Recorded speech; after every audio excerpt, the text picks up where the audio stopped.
Madam Meenakshi जी का बहुत धन्यवाद कि मैं तो ऐसे सहयोग से घूमते फिरते केवल यहाँ एडमिनिस्ट्रेटिव यूनिवर्सिटी में पहली बार आया और परमपिता परमात्मा ने आप सबको इस वाले मैं धन्यवाद करता हूँ। मैं भी आपके बीच से हूँ। हम सब ने मिलकर के एक जिम्मेदारी आगे चलते संभालनी है। तो वो जिम्मेदारी क्या है? वो अध्ययन करने के बाद मुझे भी सालों तक अध्ययन करने के बाद यह पता लगा कि आखिर इस देश के लिए मानना क्या है।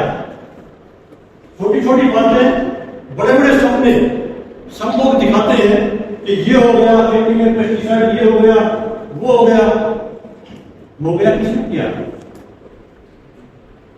आखिर करने वाला कौन है? इसी देश की। किसके साथ कर रहे हैं?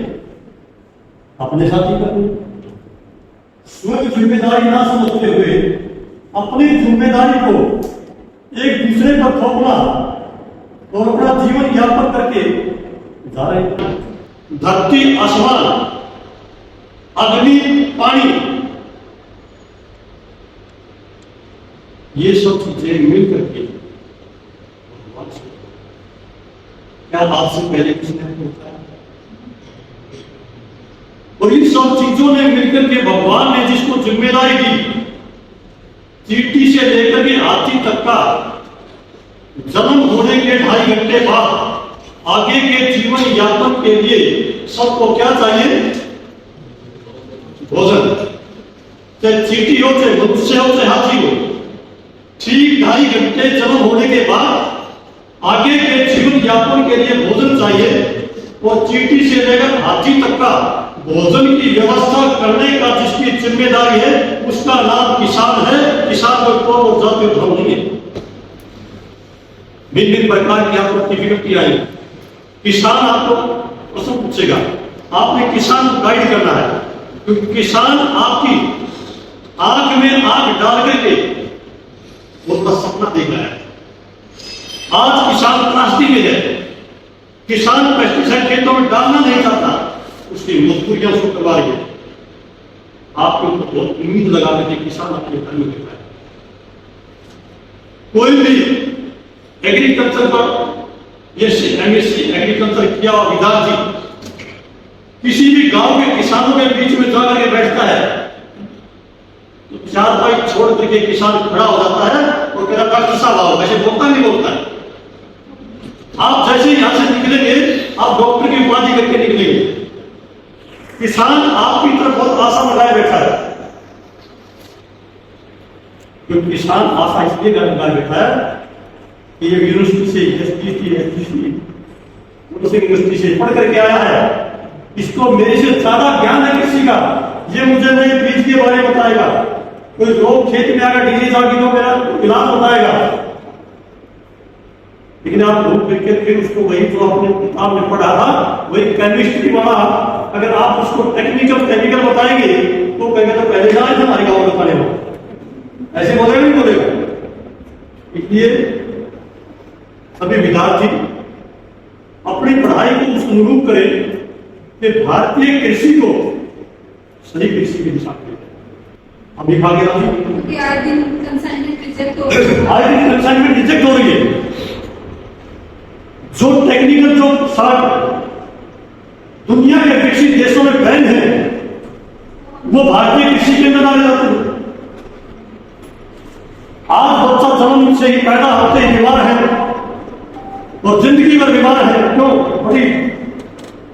क्योंकि जो हम भोजन खा रहे हैं, उस भोजन के माध्यम से हमारे शरीर को जो न्यूट्रिशन चाहिए, वो बॉडी में भोजन के माध्यम से न्यूट्रिशन नहीं मिलती। बॉडी के अंदर न्यूट्रिशन की डेफिशिएंसी हो जाती है। जिस प्रकार के न्यूट्रिशन की डेफिशिएंसी होगी, मनुष्य में उसी प्रकार का रोग पैदा हो जाता है। मनुष्य को काट के खाने के लिए दांत है, भोजन हजम करने के लिए पेट में आंत है। पौधे को ना दांत है ना आंत है, फिर भी भोजन करता है और हजम करता है। जड़ों के माध्यम से मिट्टी से ग्लूकोसामाइन के रूप में क्लोरोफिल नाम का तत्व पौधे के तने के द्वारा पत्ते को मिल जाता है। अगर हमने उसे मिट्टी के अंदर सोइल में ही, पौधे की जड़ों में ही खाद के नाम पर फालतू, दवाई के नाम पर जहर डाल दिया, तो क्लोरोफिल नाम के तत्व की जगह पौधे के अंदर क्या जाएगा? वही जहर केमिकल जाएगा। वो तो केमिकल जाता है, वो हमारे शरीर के अंदर आता है, और शरीर के अंदर जाता है तो शरीर में न्यूट्रिशन की डेफिशिएंसी होती है, शरीर रोगी हो जाता है। शरीर रोगी बन करके अस्पताल में जाते हैं, फिर जो दवाई देते हैं वो दवाई भारतीय लोगों की विदेशी है। एक बहुत बड़ा षड्यंत्र इस देश के अंदर चल रहा है कि भारतीय कृषि को गुलाम बनाओ, भारतीय लोगों की सेहत को गुलाम बनाओ, और भारत के अंदर जितने भी विकसित देश है अंतरराष्ट्रीय कंपनियां चला करके कृषि की खाद और दवाइयां, आदमी और पशुओं की दवाइयां, एवं यहां तक बीज विदेशी षड्यंत्र के तहत इस देश को लूटा जा रहा है। इस देश की लूट को बचाने का काम मेरे प्यारे विद्यार्थी आप सबको जिम्मेदारी, आप सबको। मैंने कोई BSc नहीं की, मैंने तुम्हारी तरह स्टूडेंट हिस्ट्री से एग्री की, कुरुक्षेत्र यूनिवर्सिटी के अंदर आज भी ब्लैक बोर्ड पर नाम है, यूनिवर्सिटी के अंदर हिस्ट्री से जो MA टॉपर हूँ, एंट्री टॉपर हूँ, और 98 में पहली बार हरियाणा के अंदर कुछ पोस्ट निकली थी प्रिंसिपल की, डायरेक्ट प्रिंसिपल लगा, 2.5 साल नौकरी करके प्रिंसिपल की नौकरी को काटा बाई करके इस काम में लगा। मैंने दूसरे को सुझाव दिया, मैंने कहा तो अच्छे काम को खुद से शुरू करता हूँ, दूसरों को नहीं। लेकिन हरियाणा में कहा ना, इस देश को अच्छे इंसान चाहिए, भगत सिंह चाहिए कराने वाला, कृषि को रसायन मुक्त करने वाला, सुभाष पालेकर चाहिए, वरना मेरे घर में ही मेरा बच्चा नहीं रहेगा, कोई और का कहीं मेरा तो नौकरी करेगा। ऐसा ही होगा। ये छोटी सोच से बच्चों बाहर निकलना है। इस देश का भविष्य कृषि में छुपा हुआ है, इस देश की तरक्की, उत्थान और पतन कृषि में छुपा हुआ है। तक्षशिला यूनिवर्सिटी पूरा का पूरा विश्वविद्यालय कृषि विश्वविद्यालय था, जिसके अंदर से कृषि की ज्ञान प्राप्त करने के लिए, डिग्री करने के लिए दुनिया के सभी देशों से विद्यार्थी ऐसे पढ़ने आते थे जैसे आप भिन्न भिन्न क्षेत्रों से, अलग अलग गांव से यूनिवर्सिटी में जाए, ऐसे ही भिन्न भिन्न देशों से वह पढ़ने के लिए, और वह पढ़ने के लिए जो पढ़ा जाता था, आज वो किताबें भाग गायब कर दी। लंदन के अंदर ऑक्सफोर्ड यूनिवर्सिटी है, ऑक्सफोर्ड यूनिवर्सिटी की लाइब्रेरी में तक्षशिला यूनिवर्सिटी की किताबें जो MSc एग्रीकल्चर की थी, कुछ किताबें ले जाकर के लाइब्रेरी में रख दी गई, संस्कृत भाषा में थी। कुछ सरफरे इंसानों ने बाहर से किसी भी तरह उठा के लाए, राजीव भाई दीक्षित तो हमने साथ होकर काम किया, राजीव भाई दीक्षित उन किताबों को हिंदी और इंग्लिश में अनुवाद करवाने का कार्य एक ऐसे व्यक्ति के हाथों से किया जो आपकी किताबों के राइटर है।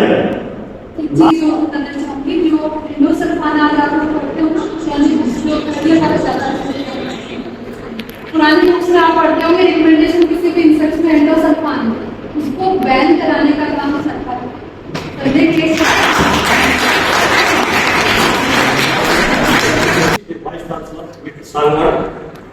पूरे रिलेटिव थे, मुझे संतुष्ट किया, पूरा बॉडी चेकअप हुआ, उनको कोई कैंसर हुआ, और बॉडी कैंसर में भी सबसे बड़ी लैब जो गोवा में है, वह सैंपल भेजा गया तो सीधा सीधा बॉडी कैंसर उसके मार लिया। मेरे पिताजी को तो मैं नहीं बचा पाया, ये मेरे हाथ में इधर मार गया, लेकिन पिताजी के संस्कारों के रामी के बाद मैंने कहा कि मैं इसके ऊपर काम करूंगा। जैसे मेरा पिताजी इंडोसल्फान के जहर से गया है, आने वाले समय में इस इंडोसल्फान के जहर से कोई ना जा पाए, इसके लिए मैं प्रयास करूंगा। कितना कर पाऊंगा, कितना भगवान सामर्थ्य देगा मैं। जींद के अंदर गवर्नमेंट कॉलेज है लड़कियों का, उसकी ठीक बैक साइड कभी किसी का लड़ा हो, किसी की रिश्तेदारी हो, तो भगवान की कृपा से इंसान कहां से काम होगा। गवर्नमेंट गर्ल्स कॉलेज है, उसकी बैक साइड में पार्क है, पार्क के फेसियल कोने पे 300 गज की मेरी कोठी, मेरे छोटे बच्चे थे उसमें रहते थे, अपनी कोठी 300 गज में बना के बच्चे रहते थे।